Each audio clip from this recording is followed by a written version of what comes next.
ಈ ಸಭೆಯಲ್ಲಿ ಸೇರಿರುವಂಥ ಎಲ್ಲ ನನ್ನ ನೌಕರ ಬಾಂಧವರೇ ಮತ್ತು ಈಗ ಸಂಘ ಸಂಸ್ಥೆಗಳ ಎಲ್ಲರಿಗೂ ನಾವೆಲ್ಲ ಯಾಕೆ ಅಂದ್ರೆ ಈಗ 23/5/2026 ಟಾಟಾದವರು ಒಂದು KRC ಒಂದು ಅರ್ಜಿ ಸಲ್ಲಿಸ್ಯಾರ. ಏನಪ್ಪ ಅಂದ್ರೆ ಪ್ಯಾರಲಲ್ ಲೈಸೆನ್ಸಿಂಗ್ ಅಂದ್ರೆ ನಮ್ಮ ಸಮಾನಾಂತರವಾಗಿ ಅವರು ಕೆಲಸ ಮಾಡಬೇಕಂತ ಒಂದು ಅರ್ಜಿ ಹಾಕಿದ್ದಾರೆ. ಅದು ಏನು 19 ಪಟ್ಟಣಗಳು ಕರ್ನಾಟಕದಲ್ಲಿ ಬರುವಂಥ 19 ಪಟ್ಟಣಗಳಿಗೆ ಅವರು ಅರ್ಜಿ ಅಲ್ಲಿ ಅವರು ಪವರ್ ಸಪ್ಲೈ ಮಾಡಬೇಕು ಅಂತ ಅರ್ಜಿ ಹಾಕೊಂಡಿದ್ದಾರೆ. ಇದಕ್ಕೆ 90 ದಿನ ಟೈಮ್ ಇರ್ತೈತಿ. ಎಲೆಕ್ಟ್ರಿಸಿಟಿ ಆ್ಯಕ್ಟ್ ಪ್ರಕಾರ ಅವರು 90 ದಿನದಲ್ಲಿ KRC ಅವರು ಅದಕ್ಕೊಂದು ಅಕ್ಸೆಪ್ಟರ್ ಮಾಡಬೇಕು ಇಲ್ಲ ರಿಜೆಕ್ಟರ್ ಮಾಡಬೇಕು, ಎರಡರ ಮಾಡಿ ಅವ್ರಿಗೆ ಕೊಡ್ಬೇಕು. ಅದಕ್ಕೆ ಇದು ಮಾಡ್ಬೇಕಾದ್ರೆ ಅಕ್ಸೆಪ್ಟ್ ಮಾಡ್ಬೇಕಂದ್ರೆ ಅವ್ರ ಕಾರಣಗಳು ಕೊಡಬೇಕು, ರಿಜೆಕ್ಟ್ ಮಾಡ್ಬೇಕು ಕಾರಣ ಕೊಡ್ಬೇಕು. ರಿಜೆಕ್ಟ್ ಮಾಡ್ಬೇಕು ಅವ್ರು ಯಾವ ರೀತಿ ರಿಜೆಕ್ಟ್ ಮಾಡೋ ಸಾಧ್ಯ ಐತಿ ಅಂದ್ರೆ ನಿಮ್ಮಿಂದ ಏನಾದರೂ ಆಕ್ಷೇಪಣೆಗಳು ಸಲ್ಲಿಸಿದಾರೆ ಅಂದ್ರೆ ಅವ್ರು ಆಕ್ಷೇಪಣೆ ಕಾಲ್ ಮಾಡಿದ್ದಾರೆ. ಇವಾಗ 23/6/2026 ಅಂದ್ರೆ ನಾಳೆ ಮಂಗಳವಾರ ತನಕ 30 ದಿನದಲ್ಲಿ ಆಕ್ಷೇಪಣೆ ಯಾರು ಪ್ಯಾರಲ್ ಲೈಸೆನ್ಸಿಂಗ್ ಕೊಡ್ಬೇಕಾದ್ರೆ ಯಾರಿಗೆ ತೊಂದರೆಗಳಿದ್ರೆ ನೀವು ಆಕ್ಷೇಪಣೆ ಸಲ್ಲಿಸಲು ಪಡಿದ್ದಾರೆ. ಈ ಆಕ್ಷೇಪಣೆ ಸಲ್ಲಿಸಕ್ಕೆ ನಿಮ್ಗೆ ಎಲ್ಲರಿಗೂ ಕಾಲಾವಕಾಶ ಆಗೈತಿ.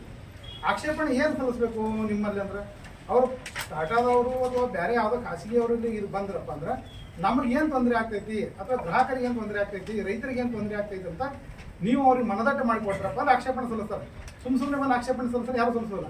ಅದಕ್ಕೆ ಏನಾಗ್ತೈತಿ ಪ್ಯಾರಲಲ್ ಲೈಸೆನ್ಸಿಂಗ್ ಅಂತ ಬಂದ್ರೆ ಅವರು ಪಟ್ಟಣಗಳು ತೊಗೊಳ್ತಾರೆ. ಸದ್ಯ ಪಟ್ಟಣಗಳು ತೊಗೊಂಡಾಗ ಅಲ್ಲಿ ಹೈಯರ್ ತಾರೀಕಿನ ಬಿಲ್ ಇರ್ತೈತಿ. ನಮ್ಮ ಎಲ್ಲ ಗ್ರಾಹಕರು ನಮ್ಮ ಹುಡುಗರಿಗೆಲ್ಲ ನಾವು ವಿಲೇಜು ಅಥವಾ ಸಣ್ಣ ಪಟ್ಟಣ ಬರ್ತಾವೆ. ಅಲ್ಲಿ ನಮಗೆ ಮತ್ತೆ ರೈತ IP ಶೆಡ್ ಬರ್ತೈತಿ. ಇಲ್ಲಿ ಹೆಂಗೈತಿ ಟ್ಯಾರಿಫ್ ಜಾಸ್ತಿ ಐತಿ ಪಟ್ಟಣದಲ್ಲಿ.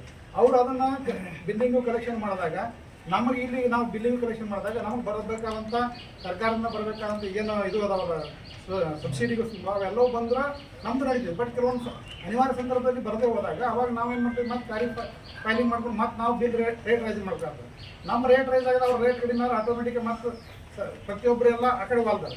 ಅದಕ್ಕೆ ನಮ್ದೇನು ಮತ್ತು ಇನ್ನೊಂದು ಅವ್ರು ಏನು ಇವ್ರು ಬರ್ತಿರ್ತಾರೋ ನಮ್ಮದು ಡಿಪಾರ್ಟ್ಮೆಂಟ್ದು ಏನು ಸರ್ಕಾರದ ಏನು ಸಮಸ್ಯೆ ಐತಲ್ಲ ನಾವೆಲ್ಲ ನಮ್ಮದು ಮುಖ್ಯ ಸರ್ವಿಸಸ್ ಮೊಟ್ಟೋ, ನಮ್ಮದು ಲಾಭ ಅಲ್ಲ, ನಮ್ಮದು ಸರ್ವಿಸಸ್ ಮೊಟ್ಟೋ ಇರ್ತೈತಿ. ನಾವು ಎಲ್ಲರೂ ಪ್ರತಿಯೊಬ್ಬರಿಗೆ ಗ್ರಾಹಕರಿಗೆ ಸರ್ವಿಸ್ ಕೊಡ್ಬೇಕು ನಮ್ಮ ಮೊಟ್ಟೋ. ಅವ್ರು ಹಂಗಲ್ಲ, ಪ್ರೈವೇಟ್ ಒಂದವರು ಲಾಭ ಅವ್ರು ಪ್ರಾಫಿಟ್ ಈಸ್ ಮೊಟ್ಟೋ. ಹಿಂಗಾಗ್ಬಿಡೋರು ಪ್ರತಿಯೊಬ್ಬರು ಅವ್ರು ಲಾಭಕ್ಕೆ ಬಡ್ದಾಡ್ತಾರೆ, ನಾವು ಸರ್ವಿಸ್ ಕಾಣು. ನಮ್ಮ ಸರ್ವಿಸ್ ಕೊಡೋದಾಗ ನಮ್ಮ ಗ್ರಾಹಕರಿಗೆ ಸಂತೃಪ್ತಿ ಆಗ್ತೈತಿ. ಲಾಭ ಮಾಡ್ಕೊಂಡು ಅವ್ರು ಜಾಸ್ತಿ ಹೈಯರ್ ಟ್ಯಾರಿಫ್ ಕೊಟ್ಟು ಮಾಡ್ಕೊಂಡು ಅವ್ರಿಗೆ ಡಿಫ್ರೆಂಟ್ ಆಗ್ತೈತಿ. ಅದಕ್ಕೆ ನೀವು ಎಲ್ಲರೂ ಗ್ರಾಹಕರಿಗೆ ಮತ್ತು ರೈತರಿಗೆ ನೀವೊಂದು ತಿಳಿ ಹೇಳಿ, ಮುಂದೆ ಇದು ಬರ್ತಪ್ಪ ಅಂದ್ರೆ ಇದು ಪ್ಯಾರಲಲ್ ಲೈಸೆನ್ಸಿಗೆ ಬರ್ತಪ್ಪ ಅಂದ್ರೆ ಇದು ರೇಟ್ ರೈಸ್ ಆಗ್ಬೋದು, ಅವ್ರು ಟ್ಯಾರಿಫ್ ರೇಟ್ ರೈಸ್ ಮಾಡ್ಬೋದು. ಆಮೇಲೆ ಏನು ಹೇಳಿದ್ರಲ್ಲ ನೌಕರಿ, ಈಗ ನೋಡಿರಿ ನೌಕರಿ ಸಾಕಷ್ಟು ಜನಕ್ಕೆ ನೌಕರಿ ಇಲ್ಲದೆ ಸಾಕಷ್ಟು ಜನ ಇದ್ದಾರೆ. ಈಗ ನಮ್ಮಲ್ಲಿ ಹೈಯೆಸ್ಟ್ ರಿಕ್ರೂಟ್ಮೆಂಟ್ ಮಾಡ್ಕೊತಾರೆ ಪ್ರತಿ ವರ್ಷ. ಏನಂದ್ರೆ ಒಂದೊಂದು ಕಂಪ್ನಿಯಲ್ಲಿ 1,000 2,000 ರಿಕ್ರೂಟ್ಮೆಂಟ್ ಮಾಡೋಗ್ತಾರೆ. ಮುಂದೆ ಅವ್ರು ಬರೋದಂದ್ರೆ ರಿಕ್ರೂಟ್ಮೆಂಟ್ ತಪ್ಪೈತಿ. ರಿಕ್ರೂಟ್ಮೆಂಟ್ ಅಂದ್ರೆ ಅವ್ರು ಓನ್ ರಿಕ್ರೂಟ್ಮೆಂಟ್ ಮಾಡ್ಕೋತಾರೆ. ಅವಾಗ ಏನಾಗ್ತದೆ, ಇವೇನು ನೀವು ನಮ್ದು ರಿಸರ್ವೇಷನ್ಸ್ ಏನೋ ಗೌರ್ಮೆಂಟ್ ರಿಕ್ರೂಟ್ಮೆಂಟ್ ಆದ್ರೆ ರಿಸರ್ವೇಷನ್ ಪ್ರಕಾರ ರಿಕ್ರೂಟ್ಮೆಂಟ್ ಆಗ್ತೈತಿ. ಪ್ರೈವೇಟ್ ಆದ್ರೆ ರಿಸರ್ವೇಷನ್ ರಿಕ್ರೂಟ್ಮೆಂಟ್ ಆಗೋಲ್ಲ. ಅದು ನಿಮ್ಮ ಮೇನ್ ರಿಸರ್ವೇಷನ್ ಹೊಡೆದ್ಬಿಟ್ಟೈತಿ. ಸಂವಿಧಾನದ ಆಶಯಗಳು ಹೊಡೆದ್ಬಿಡ್ತಾವೆ. ಅದಕ್ಕೆ ತಾವೆಲ್ಲರೂ ಏನೈತಿ, ನೀವು ನಿಮ್ಮ ಹತ್ತಲ್ಲಿ ಬರುವಂಥ ಎಲ್ಲ ರೈತರಿಗೆ ಆಗಲಿ ಗ್ರಾಹಕರಿಗೆ ಆಗಲಿ ಮತ್ತು ವಿದ್ಯಾವಂತರಿಗೆ ಆಗಲಿ ತಿಳಿ ಹೇಳಿ, ಮುಂದಿನ ದಿನಮಾನಗಳಲ್ಲಿ ಪ್ರೈವೇಟೈಸೇಷನ್ ಬರ್ತಪ್ಪ ಅಂದ್ರೆ ಈ ರೀತಿ ಖಾಸಗೀಕರಣ ಬರ್ತಪ್ಪ ನಮಗೆಲ್ಲ ನಿಮ್ಗೆ ಸಿಗುವಂಥ ಉದ್ಯೋಗ ಆಕಾಂಕ್ಷೆಗಳು ತಪ್ಪೈತಿ. ಆಮೇಲೆ ಹೈಯರ್ ಟ್ಯಾರಿಫ್ ಸಪ್ಲೈ ಕೊಟ್ಟು ಹೋಗ್ಬೇಕಾಗ್ತೈತಿ. ಸರ್ವಿಸ್ ನಮ್ಮ ಕೊಡೋ ಸರ್ವಿಸ್ ಕೊಡೋದಿಲ್ಲ.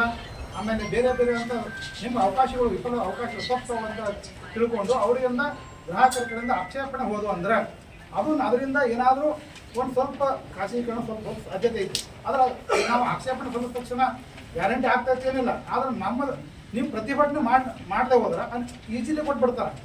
ನಿಮ್ಮ ಪ್ರತಿಭಟನೆ ದಾಖಲಿಸಿದ್ರಪ್ಪ ಅಂದ್ರೆ ನಿಮ್ಮಲ್ಲಿ ಉತ್ತರ ಕೊಡ್ತಾರೆ, ಹೌದು ಅಲ್ಲೋ.